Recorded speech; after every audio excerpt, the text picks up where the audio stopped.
વાવ-થરાદ જિલ્લામાં પડેલા ભારે વરસાદને ઘણો સમય વીતી ગયો હોવા છતાં પણ હજુ સુધી અનેક એવા ગામો છે કે જ્યાં પાણીમાં રહેવા માટે લોકો મજબૂર છે। જેમાં એક એવું થરાદ તાલુકાનું લેડાઉ ગામ આજે પણ પાણીમાં ગરકાવ હોવાને કારણે અત્યારે ગામના લોકો મુશ્કેલીમાં મુકાયા છે।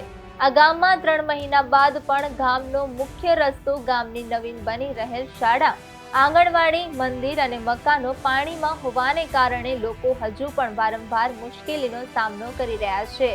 વાવ-થરાદ જિલ્લામાં 3 દિવસ સતત ભારે વરસાદને પગલે ગામમાં વરસાદી પાણી ફરી વળતા લોકો ગામથી દૂર અન્ય જગ્યાએ રહેવા માટે મજબૂર બન્યા હતા। આફતને આજે 3 મહિના જેટલો સમય વીતી ગયો છે, પરંતુ હજુ પણ થરાદના ઘણા પરિવાર પોતાના ખેતર અને ઘર છોડી અન્ય જગ્યાએ રહેવા મજબૂર બન્યા છે અને ખેતરોમાંથી ગામમાં આવવાના મુખ્ય રસ્તામાં હજુ પણ 5 ફૂટ પાણી પડ્યું છે અને લોકોને બાળકોને સ્કૂલ મૂકવા અને જીવન જરૂરિયાત વસ્તુ માટે ઘણા કિલોમીટર દૂરથી ફરીને આવવું પડે છે। हमारा पंचायत घर से ये पण पौने में है, बाल मंदिर से पण पौने में है। एक रोड थोड़ोक बनावीने छोकराने निहाळे जवा हारू रस्तो बनाव्यो है। गामना 2 विभाग थई गया है, पलोटवाळा पलोटमां, गामवाळा गाममां है।